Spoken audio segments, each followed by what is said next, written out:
afternoon, everybody. We are just waiting on one more board member, the chair of the Finance Committee, Mr. Hickson. Welcome.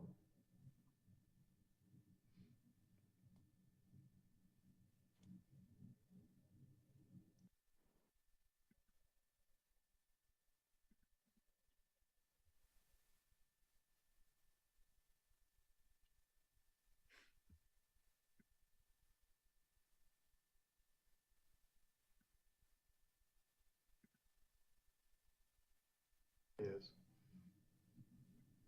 Jim, I think we've got pretty much everybody. Do you want to go ahead and get things kicked off?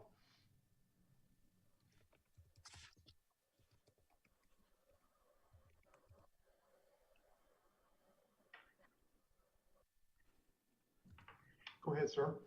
All right. Hi, I'm Jim Hickson, Chairman of the Finance Administration Committee at William & Mary. It's my pleasure to welcome you all here this afternoon for this public hearing. All of you are participating either via Zoom or watching on the Board of Visitors website. And as well, we have the rector and a number of the members of the board joining us in this public hearing. Today, the William & Mary Board of Visitors is meeting virtually in accordance with item 4-0.01.g of the 2020 Appropriations Act, which provides governing boards with the ability to hold meetings electronically without a quorum present while the Commonwealth is under a state of emergency. This public hearing will be held for at least 60 minutes. Additional time may be allotted if needed based on the number of participants who have not spoken. For those of you who would like to comment on undergraduate tuition and fees, you can do so by submitting an online comments form. And this form can be accessed at wm.edu/bovmeeting. And again, that is wm.edu/bovmeeting. And you can also make a comment during the hearing today by if you're joining us by Zoom. To receive the Zoom meeting link and have the ability to speak, please register via Zoom. To receive the meeting link, and this registration link is also available at the wm.edu/bov meeting. And after the presentation we'll be getting from Amy, we will accept comments. And at that, I would just like to say that the committee and the board and the administration takes tuition increases very seriously, and we welcome any comments you might have. At this point, Mr. Rector, do you have any comments? I'll just add to it to express my appreciation to the staff for pulling this all together, and also to my fellow board members for making the time, and for everyone's edification. These comments, the transcript and everything will be shared with our other board members. So prior to our meeting, everyone will be aware of the public comment and the materials that are provided. So thank you. All right, at this time, I'd like to introduce Amy Sebring, who is William & Mary's Chief Operating Officer, for a presentation. Amy? Thank you, Mr. Hickson. I'm going to get some help with slides, so give us just a second to get those up and running. So I wanted to spend a few minutes today just providing some context for the university's operating budget and how tuition and fees impact the overall operations of the university. Next slide, please. Importantly, when we look at sources of revenue for the university, tuition is William & Mary's single largest source of revenue. And if you look at, as this pie chart shows, in FY20, tuition and E&G fees, those fees that support the academic programs, approached almost $220 million, or about 47% of William & Mary's budget. I will note that these figures do not include the Virginia Institute of Marine Science, which serves as William & Mary's School of Marine Science, but also as a state advisory agency to the Commonwealth. Their funding model isn't tuition driven, but as we think about the primary programs that support the undergraduate experience, tuition clearly is the #1 source of revenue that we receive. Overall, when we think about tuition revenue at $220 million, about 70% of that comes from our undergraduate population. Next slide, please. Over the last 4 years, there's been relatively little growth in undergraduate tuition at William & Mary. As shown in the slide, in FY19, FY20, and FY21, tuition has been held flat for the incoming class, so that's remained constant over those 3 years. If you look back over a 4-year time period, the average annual growth rate for in-state students has been at about 2.1%. For out-of-state students, slightly higher at 2.3%, although tuition was held constant for FY20 and FY21. It's important to note when looking at the out-of-state tuition that, can we go back one? When looking at the out-of-state tuition, that the Commonwealth of Virginia provides no funding for out-of-state students, no taxpayer support, and that's reflected in the difference in tuition there. Next slide, please. Shifting to expenditures, academics accounts for over half of the university's overall expenditures. If you look in FY20 at $241 million, we spent over 50% of our operating budget went to support academics, often referred to as the educational and general programs of the university. Importantly, if you add financial aid to that, at 13%, over 2/3 of the university's budget goes to those two programs. Next slide. Digging down a little bit into the academic expenses, then they are overwhelmingly supported by tuition and E&G fee revenue. As you can see from this graph, 66% of the funding for academic programs was derived from tuition revenue in FY20, with the other major contributors being the state general fund, so state taxpayer support, and then you can see philanthropy, local funds, and other providing the remainder of the support. Next slide. Drilling down one more. So if you think about the overall complement of revenues that support the academic program, if you think just about how each student's tuition dollar is spent, this is a representation of how those dollars get attributed across the various functions that go into the academic program. So 47 cents on the dollar goes to direct instruction. And of course, my landline is ringing as we're talking, so I apologize for the background noise. But 47% goes in for direct instruction, and that is primarily driven by faculty compensation, salaries, and benefits.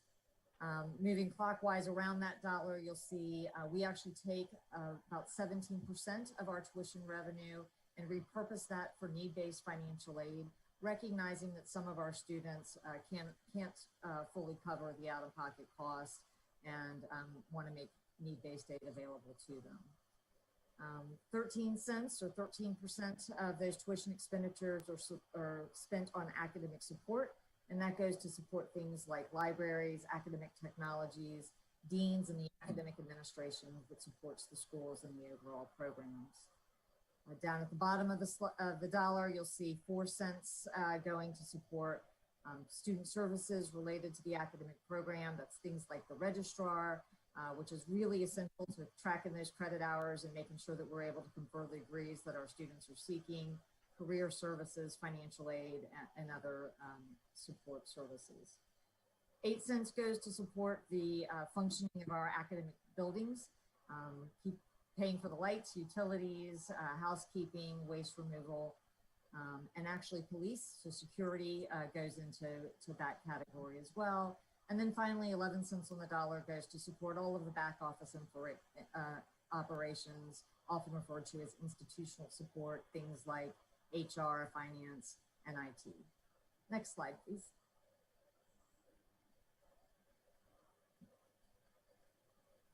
So when you add that all together and you look at all of the fund sources, remembering that tuition accounts for 2/3 of the expense, or 2/3 of the revenue for academic expenditures. When you look at the complement of other revenue sources from primarily philanthropy and state support, all in, over 75% of those expenditures go directly into student support. Instruction, the student services that I mentioned, academic support in the forms of library, and academic technology, dean's office, and those administrative functions. Next slide. Shifting gears a little bit, if over half of the budget is dedicated directly to academic services, part of what makes the William and Mary experience are all of the other services that we provide to students, and those are supported through student fees. If you look at, as this table shows you, again, student fees are the primary driver of revenue for us, contributing over 36% of our auxiliary support. And then again, largely driven by students, revenue from our dining program and our housing programs make up the next biggest two shares of support for those programs.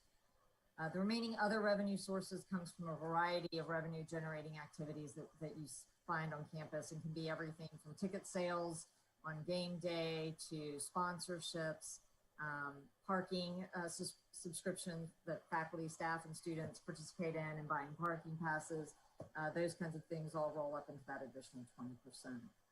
For students, these fees are really important in supporting many of those activities we often refer to as co-curricular activities, but things like our health and wellness program, the student health center, the rec center, counseling center, our athletics program, and you can see the list there. But these are all of the other services outside of the classroom that really go to making the William and Mary experience important for our students. Next slide, please.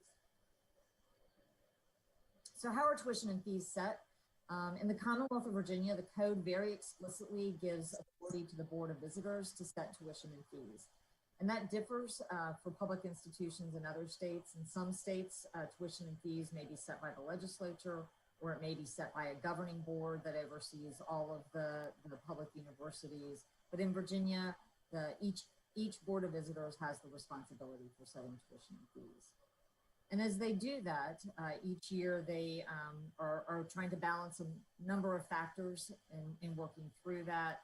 As you heard from Mr. Hickson and the rector, student affordability is first and foremost among those considerations, but also market position for the institution and its competitiveness relative to peers, as well as impact on the budget and the ability to deliver the services that our students seek.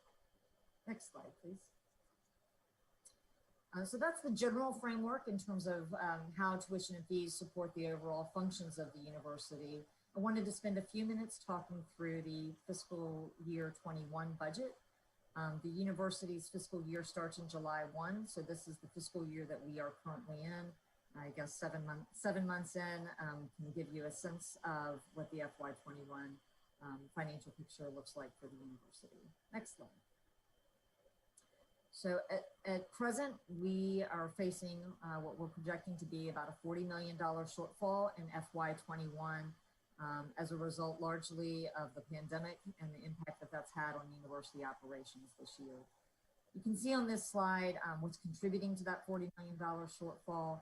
It's really four major drivers: a combination of lost revenue as a result of the board's decision to hold tuition flat last year, shifts in our enrollment, as well as projected losses in revenue and auxiliary services, driven largely by our efforts to de-densify the campus and to provide students with opportunities to study remotely should they need to.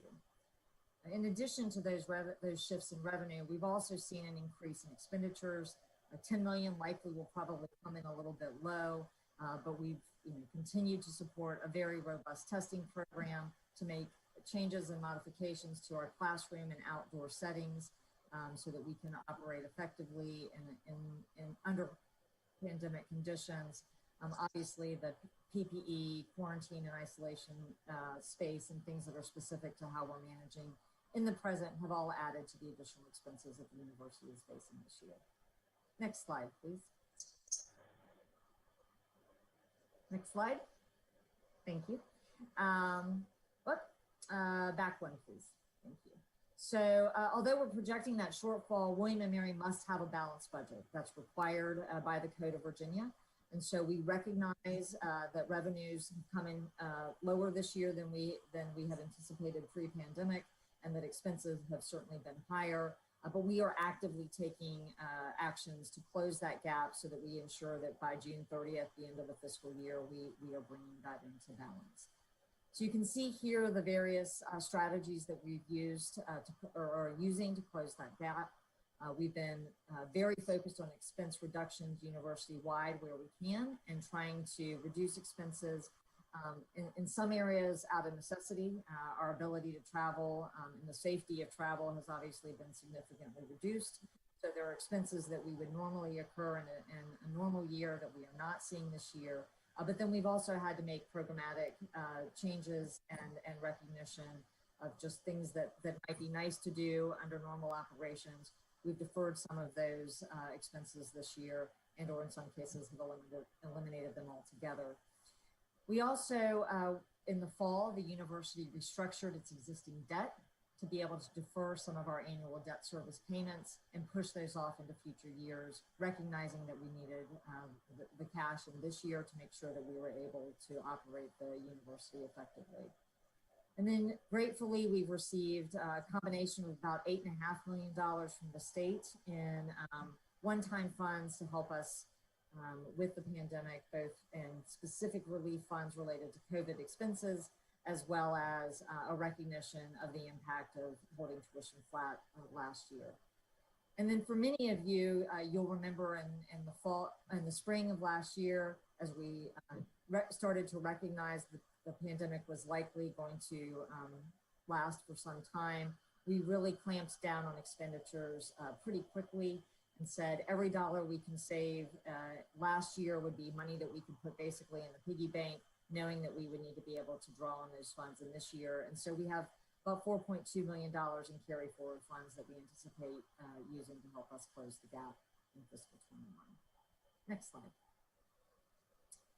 As we start projecting where we think we're going to be for FY22, our budget office has been reviewing where we are in FY21.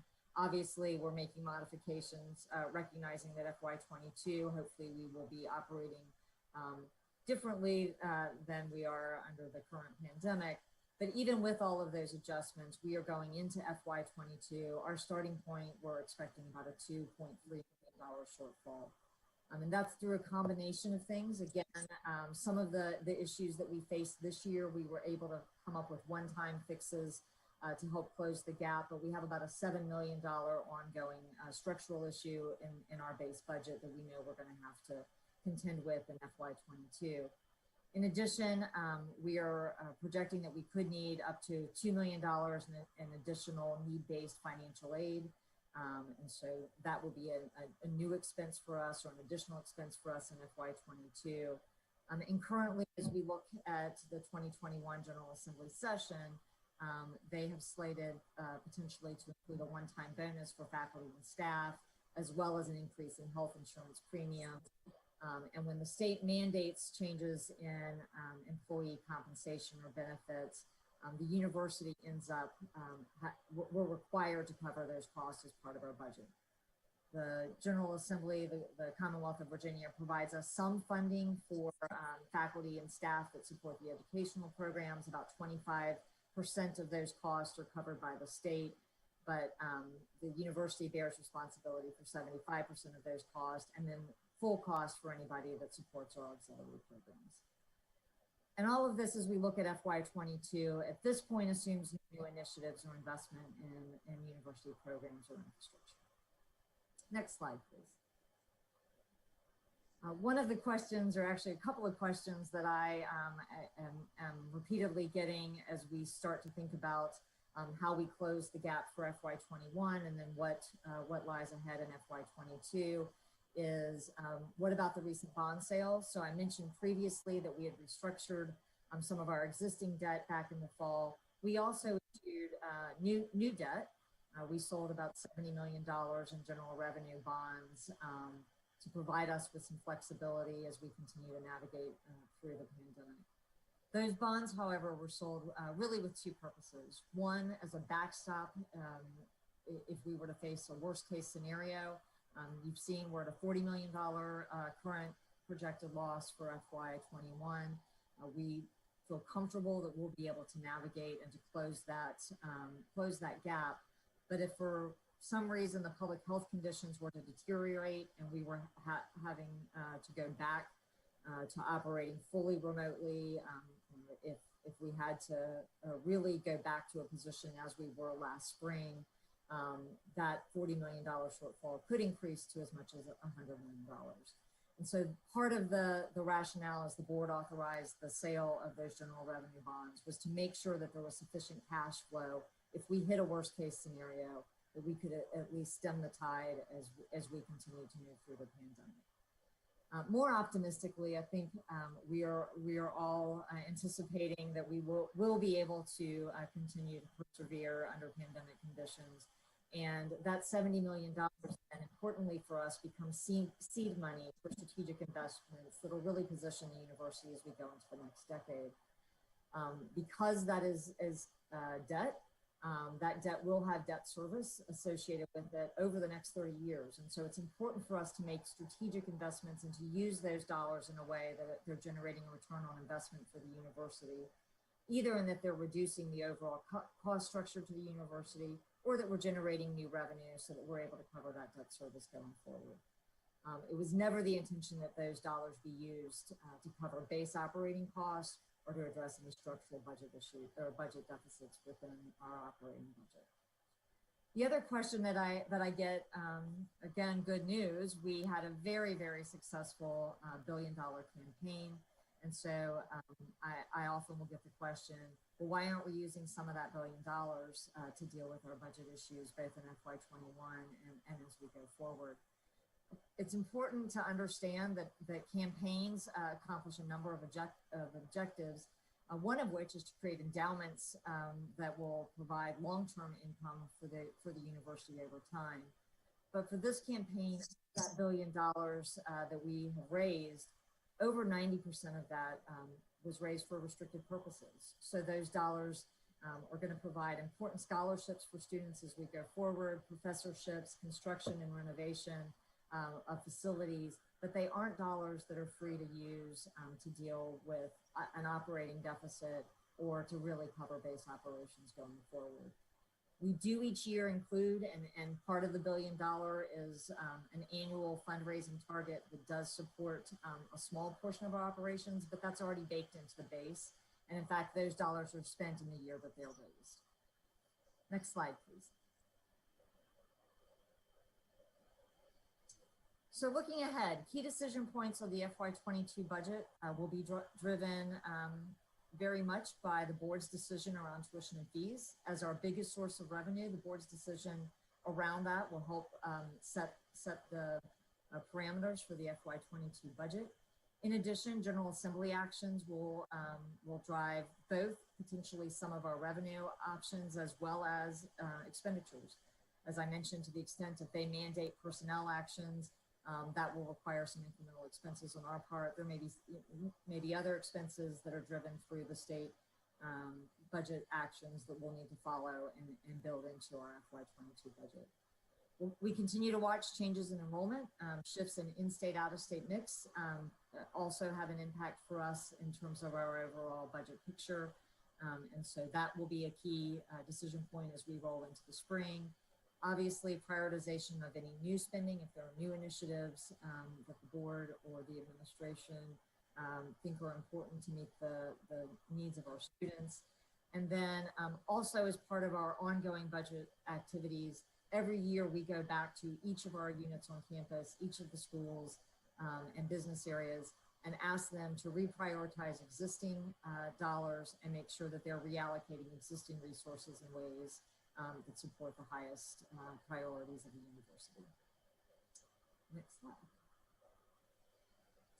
So with that, as we continue to bring all of those facets together under consideration for the board, we've begun modeling for the board's consideration increases in in-state undergraduate graduate tuition ranging between 0 and 3% for students that entered in the academic year 19 or fall of 19 or 20, fall of 20. For those that entered prior to academic year 19-20, those students will see no increase given the tuition structure that they came in under. For out-of-state students, we continue likewise to model a 0 to 3% tuition increase as well. And then mandatory student fees that impact all students, not just undergraduates, but graduate and professional students as well. looking at a 0 to 3% range, both on the comprehensive fee as well as facility fees that support debt service. Next slide.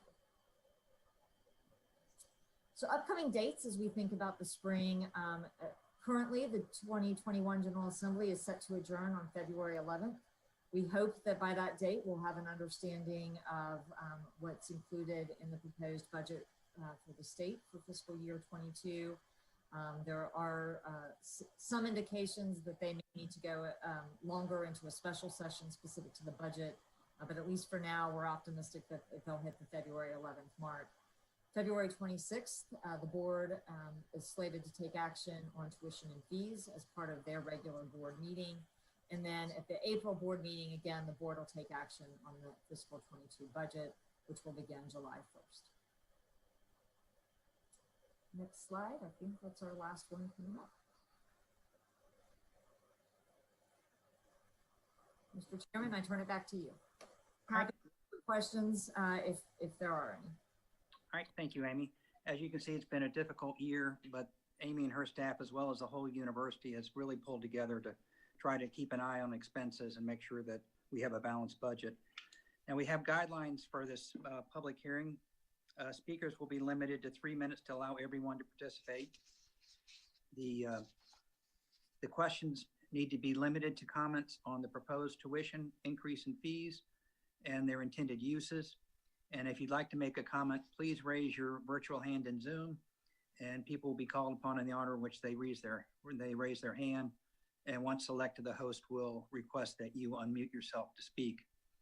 As the rector said, each board member will receive a link to today's public hearing, and all comments will be accepted via email or online and will be shared with the full board. And with that, I will open it up for questions.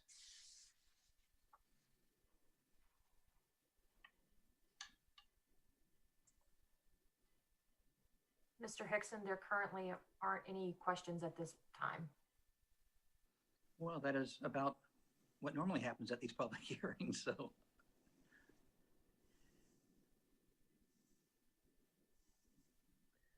Any questions for Amy from board members? Ms. Roday, I just would note that you and I had similar thoughts clearly in choosing our backgrounds today. I am looking forward to spring, but the winter scene is lovely. I decided I would be seasonal. So. Yeah, indeed.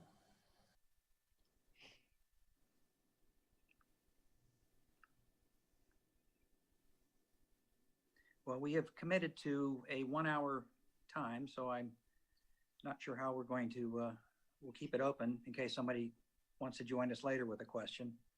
But I'm not sure if we all need to remain online for this.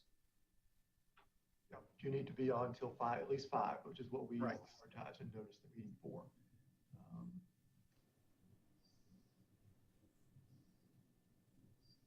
And again, Mr. Chairman, as you said, we'll have all this online as well, and all the comments that are received will be sent to board members as well.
Chairman, I just would note for those that are watching, not registered and not participating here, that this is a board meeting that is being held because of a recommended tuition range increase between 0 to 3%.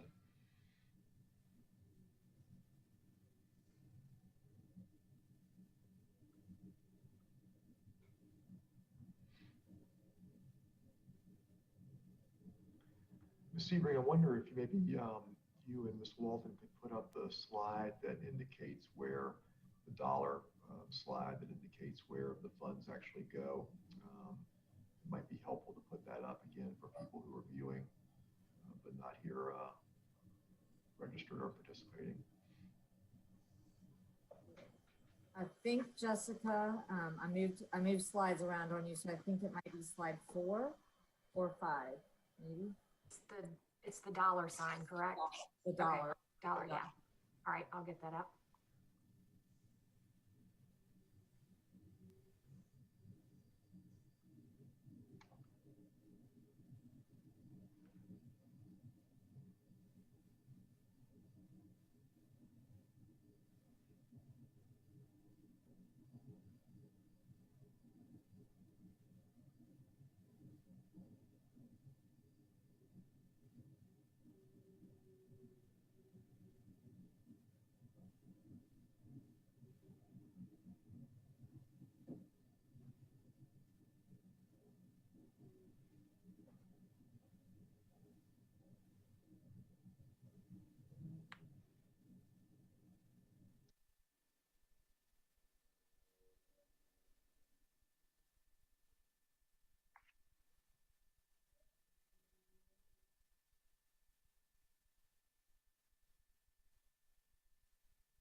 Chairman, I'm just going to pop in again every 5 minutes to remind those who might be tuning on that this is a meeting of the Board of Visitors to receive public comment on proposed tuition and fee increases.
Hey, Michael, not to put you on the spot, but while we're on, could you just go over the calendar for us, the next sort of, Charter Day, board meeting? Just remind us and the rest of us, what the schedule is for us in the next sort of 6 weeks. So sure, a couple of meeting dates in particular. The virtual showing of the Charter Day ceremony will be held at 7 p.m. on Thursday evening, February the 11th. We are going to probably have around a 45-minute ceremony where the board president, the university will be honoring 4 honorary degree recipients, Jackie McClendon, Jane Barnard, Warren Cook, and Chef Patrick O'Connell from the Amarillo, Washington. The next day, we're going to have some fun activities on campus with students coming back. There'll be an afternoon events on campus, weather permitting and pandemic permitting, with appropriate social distancing. We're having a treasure hunt and other activities that are being planned by a Charter Day working committee. Should be a fun activity that day. The board will meet the end of February, Thursday and Friday, February 25th and 26th. For its regular meeting. Been pushed back a little bit in February from earlier this month. And at that time, as Ms. Sebring mentioned, the board will consider any particular proposed tuition and fee increases that may be raised at that time or proposed by the administration to the board at that time. I can go on into May, Mr. Rector, or April, but maybe we just keep for the six weeks for the moment.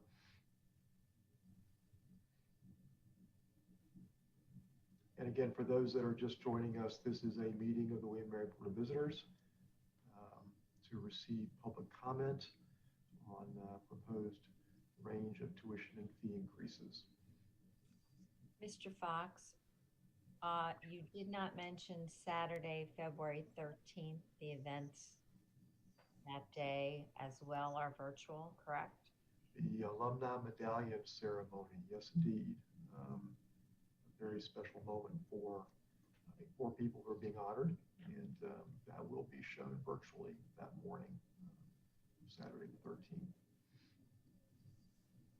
Thank you very much for reminding me about that. And I guess for those that are having so much fun in this meeting, we do have a committee meeting coming up. Forgot about that too, February 12th. Friday, 9:30 to 11:30 at the Alumni House is a meeting of the Committee on Financial Affairs.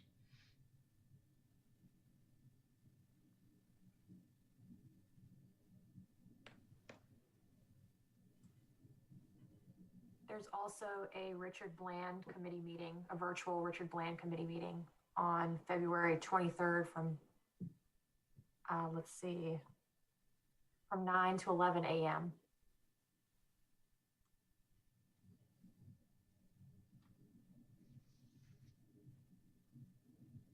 The interim athletic director dropped off, but our basketball games were canceled this weekend at home, but one was rescheduled for a home game on Saturday. We're going to be playing Drexel at 1 p.m. in Kaplan Arena for all our sports enthusiasts and supporters of the tribe.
Chairman, I just would again reiterate that this is a meeting of the William Mary Board of Visitors to receive public comment on a proposed tuition and fee increase the board will consider in February.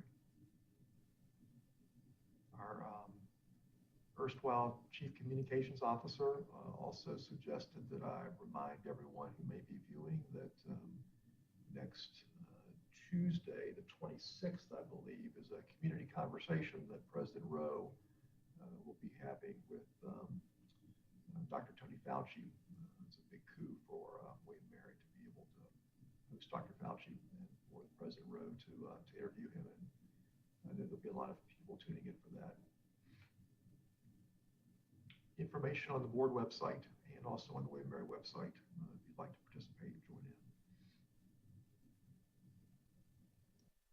Thinking Dr. Fauci will be more fun than me. I'll be tuning in.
Chairman, one last time as we approach the 5 o'clock hour, this is a meeting of the William & Mary Board of Visitors that is meeting to receive public comment on a proposed tuition range, tuition and fee increase.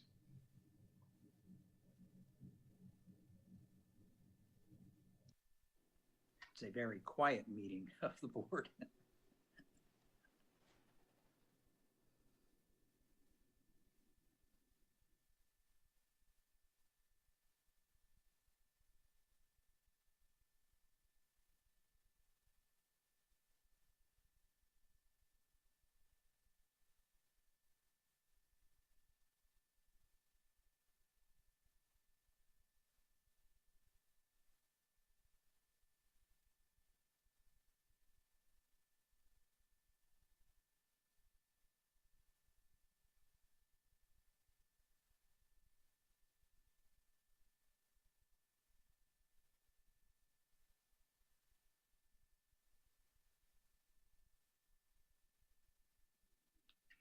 Jessica, did I see that we received one comment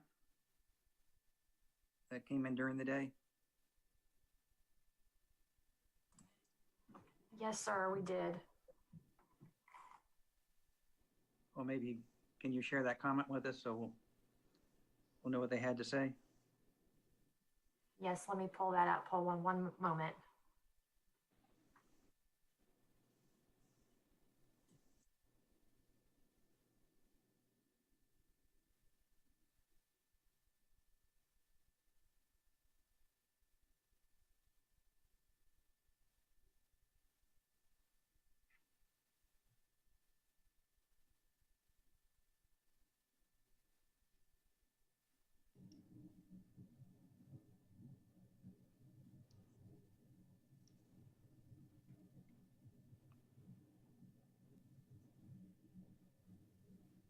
Jessica, if you don't have it handy, I can pull it up.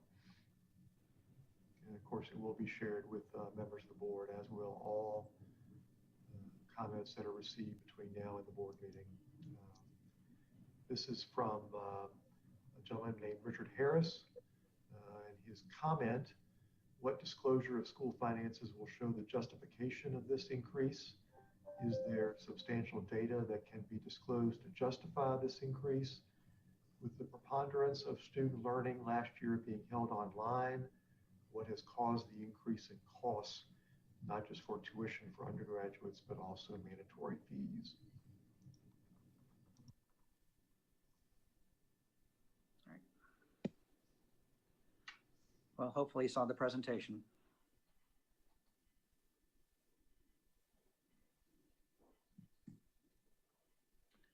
Well, and further, it is our plan at the next board meeting to, really dive a little deeper into some of the budget, both this year and looking, forward into that. So I think that will be helpful to all of us. Yep. I agree.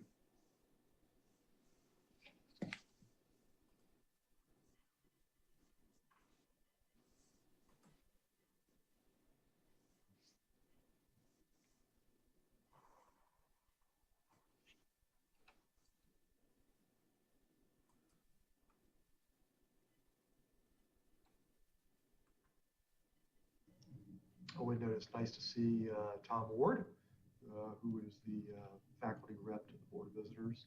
Appreciate you joining us today, Tom. We're glad to do it.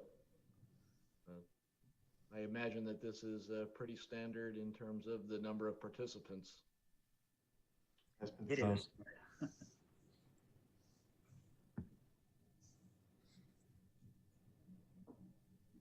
Well, Mr. Chairman, as we approach the 5 o'clock hour, before you adjourn this meeting, I would just remind everyone who may be viewing, all the participants on this Zoom line, that this will be posted, this recording will be posted to the board website, along with the presentation that Ms. Sebring offered at the beginning of this meeting. So it'll be shared with all board members as well. And again, we will continue to send members of the board any comments that we receive between now and the board meeting on February 25th, 26th. And maybe, Michael, when we do the announcement for the board meeting, the public notice, we can remind people again that any public comments, tell them how to submit public comments when you do that early notice. Yes, sir. Mr. Chairman, we have reached the 5 o'clock hour. All right, well, thank you. And Amy, thank you and your staff for, I think, an excellent presentation. And we'll have to come up with a game plan for the next public hearing where we have entertainment if there are no questions. So fill the gap a little. But with that, I will close the meeting. Thank you very much for participating. Thank you.